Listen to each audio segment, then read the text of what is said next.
दोस्तों आपने ये कहावत तो सुनी ही होगी, बाइक हो तो बुलेट जैसी। और शायद यही वजह है कि रॉयल एनफील्ड सिर्फ सड़कों पर नहीं बल्कि लोगों के दिलों पर राज करती है। लेकिन क्या आप जानते हैं ये आइकॉनिक बाइक शायद आज हमारे बीच नहीं होती अगर आयशर मोटर्स ने इसे नहीं खरीदा होता। रॉयल एनफील्ड को दोबारा जिंदा करने के लिए सिद्धार्थ लाल ने वो किया जो शायद किसी ने नहीं सोचा होगा, अपने 15 में से 13 बिजनेसेस ही बेच दिए। इस फैसले को कई लोगों ने आयशर मोटर्स का सबसे बड़ा सुसाइड मूव कहा, तो कुछ ने इसे बेवकूफी का सबसे बड़ा एग्जाम्पल बताया। कंपनी के शेयर्स लगातार गिर रहे थे और हर तरफ आलोचनाएं हो रही थी, लेकिन फिर कुछ ऐसा हुआ जिसने न केवल रॉयल एनफील्ड बल्कि पूरे आयशर मोटर्स को ही इतिहास के पन्नों में एक नया मुकाम दिला दिया। आज आयशर मोटर्स सिर्फ एक कंपनी नहीं है बल्कि यह भारत की बैकबोन बन चुकी है। इस कंपनी ने लाखों गरीब किसानों को खेती करने का सही तरीका सिखाया, छोटे व्यापारियों को स्मॉल और मीडियम साइज ट्रक्स दिए और इनकी बसें और हैवी ड्यूटी ट्रक्स को तो हम अपनी डेली लाइफ में रोड पर गुजरते हुए देखते ही हैं। तो चलिए आज के इस वीडियो में हम जानते हैं कि कैसे आयशर मोटर्स ने तुरंत आजाद हुए भारत को अपने पैरों पर खड़ा करने में इम्पोर्टेंट रोल प्ले किया।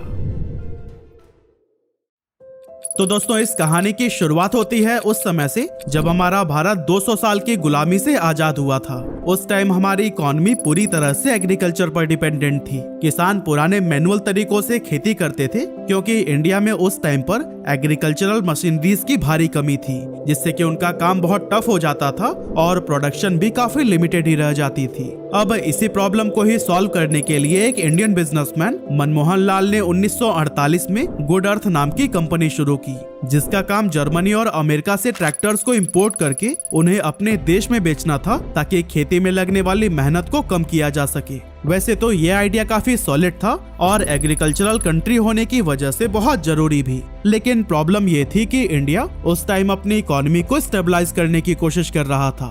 फार्मर्स की इनकम इतनी लो थी कि महंगे इंपोर्टेड ट्रैक्टर्स खरीदना उनके लिए इम्पॉसिबल था। इसी वजह से 1952 से 1957 के बीच गुड अर्थ कंपनी सिर्फ 1500 ट्रैक्टर्स ही सेल कर पाई। अब सोचने वाली बात यह है कि 4 साल में सिर्फ 1500 ट्रैक्टर्स। अब आज के हिसाब से ये नंबर काफी कम लगता है ना, बट उस टाइम के चैलेंजेस को देखते हुए ये भी एक बड़ा माइलस्टोन था।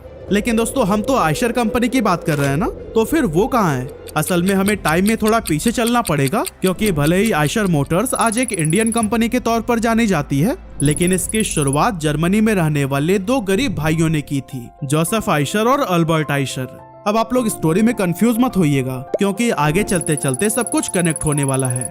असल में 1930s में जर्मनी के एक छोटे से गांव फॉरेस्टर्न में रहने वाले 2 भाई बचपन से ही अपने पापा को एक लोहार का काम करते हुए देख रहे थे। खास करके वो खेती के औजारों को बनाने और रिपेयर करने का काम करते थे।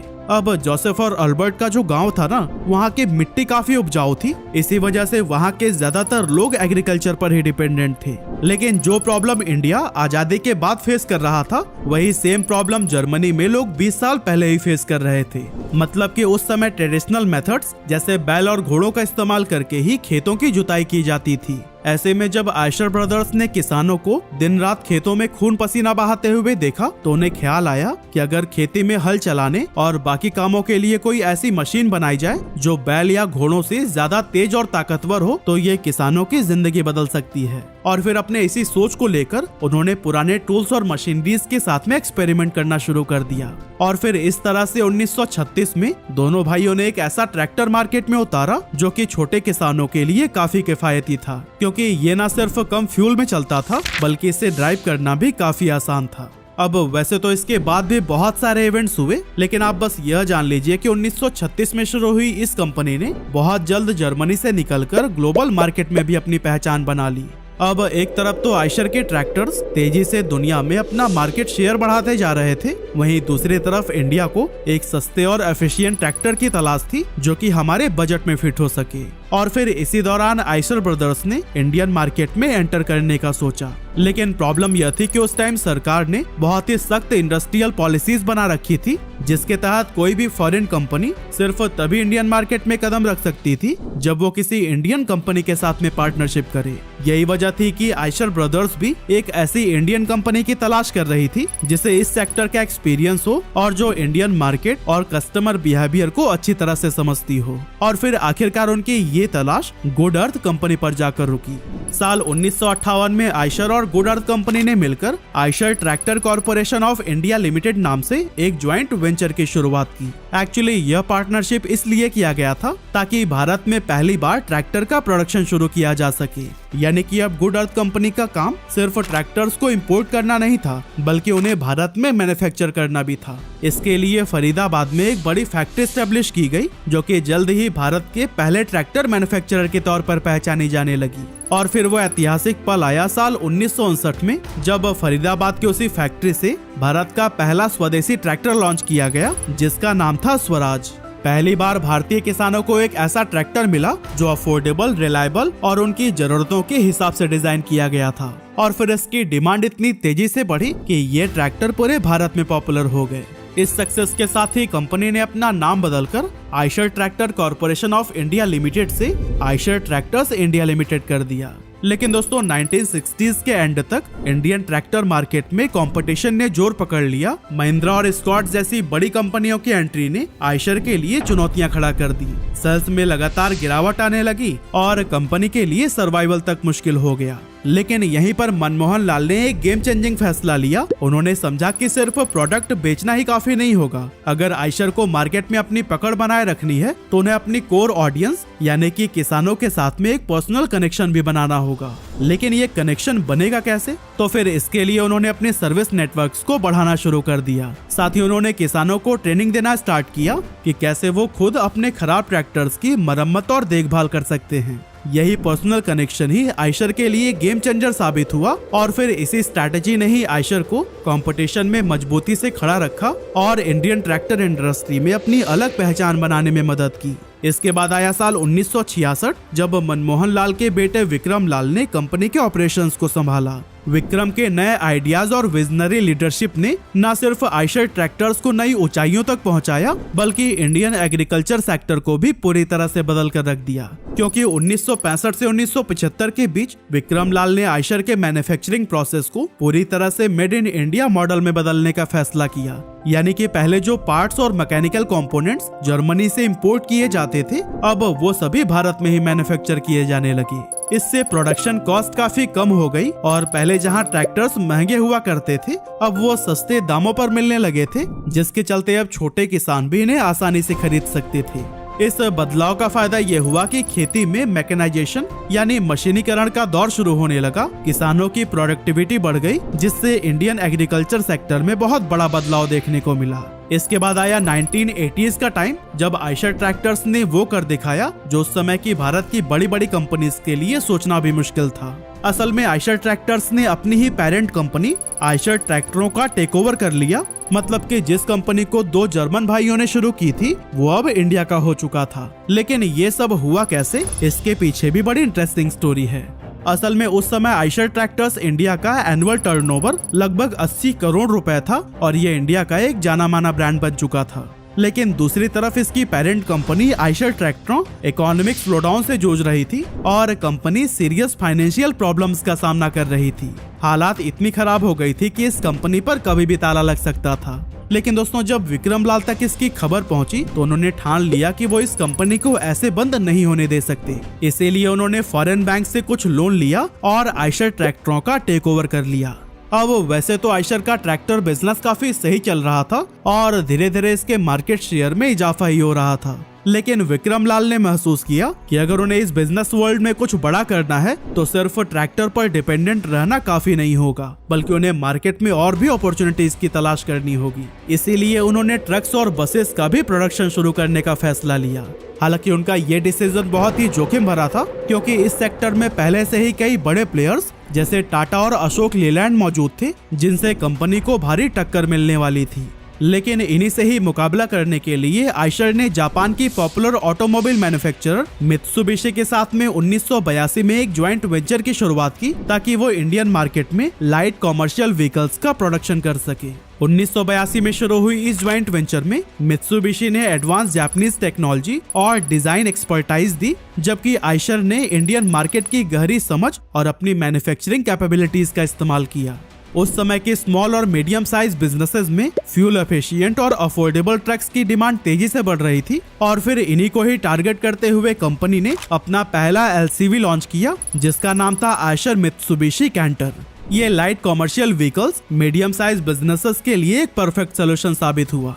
लेकिन जैसा कि हमने आपको बताया कि इस सेक्टर में पहले से ही स्ट्रॉन्ग कंपटीशन था जिसे टैकल करने के लिए आयशर को बहुत सारे फंड्स की जरूरत थी। इसलिए 1987 में आयशर ट्रैक्टर्स ने इंडियन स्टॉक मार्केट में अपना आईपीओ लॉन्च कर दिया और फिर स्टॉक मार्केट से जुटाए गए फंड से कंपनी ने इंडियन मार्केट के अकॉर्डिंग अपने ट्रक और बसेस में कई तरह के इनोवेशंस करने शुरू कर दिए और इसका असर ये हुआ कि धीरे धीरे इनके लाइट कॉमर्शियल व्हीकल्स ने मार्केट में अपनी जगह बनानी शुरू कर दी, लेकिन सिर्फ कुछ ही सालों तक, क्योंकि 1991 में लिबरलाइजेशन के आने के बाद कंपनी के लिए चैलेंजेस बहुत ही ज्यादा बढ़ने लगे। एक्चुअली इस रिफॉर्म के बाद से इंडियन मार्केट फॉरेन कंपनीज के लिए पूरी तरह से ओपन हो गई और उन पर लगने वाले रेस्ट्रिक्शंस को भी हटा दिया गया था। इस वजह से बड़ी संख्या में फॉरेन कंपनीज इंडियन मार्केट में एंटर करने लगी और आयशर को टफ कंपटीशन का सामना करना पड़ा।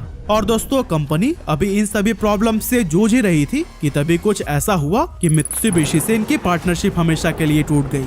असल में दोनों कंपनियों के बीच में इंटरनल डिस्प्यूट हो गए थे।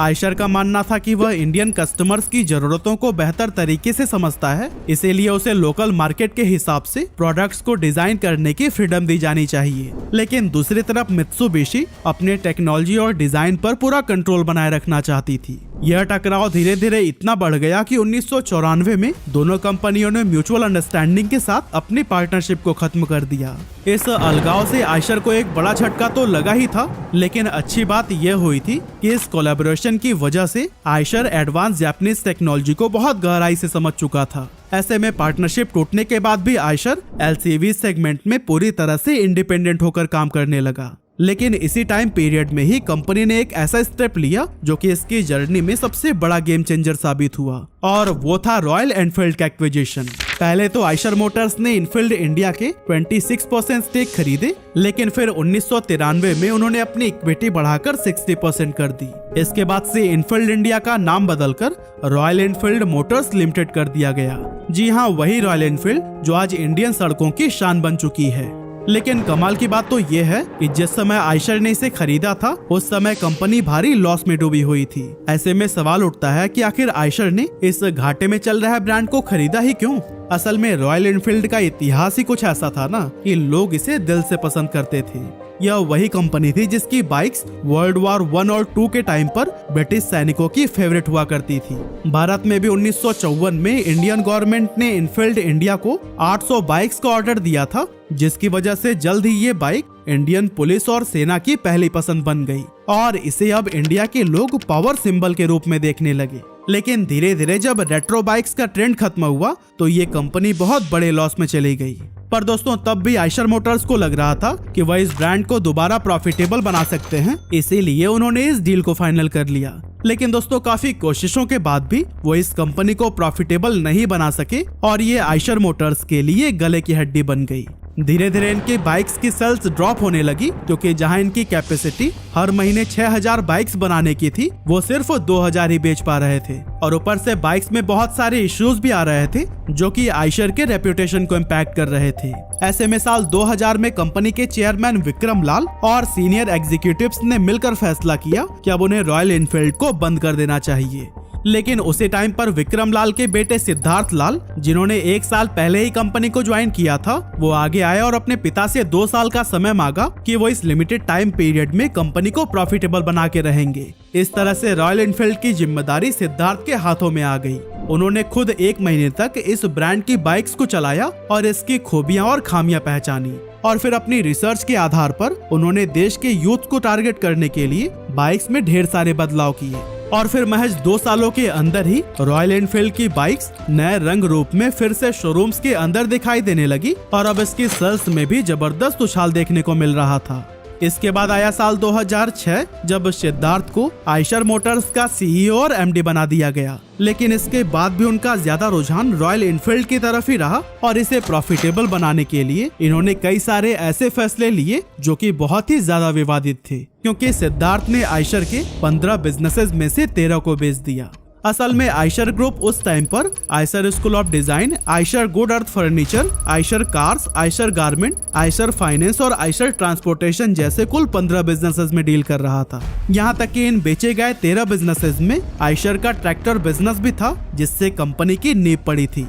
एक्चुअली सिद्धार्थ का कहना था कि ब्रांड्स कंपनी के लिए गहने के जैसा होता है जिसे कि कोई भी नहीं बेचना चाहता, लेकिन बहुत सारे कई छोटे छोटे और लॉस मेकिंग बिजनेसेस को रन करने से अच्छा है कि कुछ चुनिंदा प्रॉमिसिंग बिजनेसेस पर फोकस किया जाए। अब सिद्धार्थ के इन 2 प्रॉमिसिंग बिजनेसेस में एक तो था ऑब्वियसली रॉयल इनफील्ड और दूसरा था आयशर मोटर्स का ऑटोमोटिव डिवीजन, जो कि बस और ट्रक्स का प्रोडक्शन करता था। साल 2008 में आयशर मोटर्स ने वॉल्वो के साथ में एक ज्वाइंट वेंचर कर लिया ताकि वो अपने व्हीकल्स की क्वालिटी और परफॉर्मेंस में सुधार ला सके, और इस ज्वाइंट वेंचर से वीई कॉमर्शियल व्हीकल्स लिमिटेड यानी कि VECV की शुरुआत हुई, जो आज न सिर्फ इंडियन मार्केट में अपने प्रेजेंस को मजबूत कर चुका है बल्कि इंटरनेशनल मार्केट में भी अपने परचम लहरा रहा है। इसके अलावा सिद्धार्थ ने भी रॉयल इनफील्ड को ग्रो करने में अपनी जी जान लगा दी और इसके लिए कई सारे बड़े बड़े स्टेप्स लिए।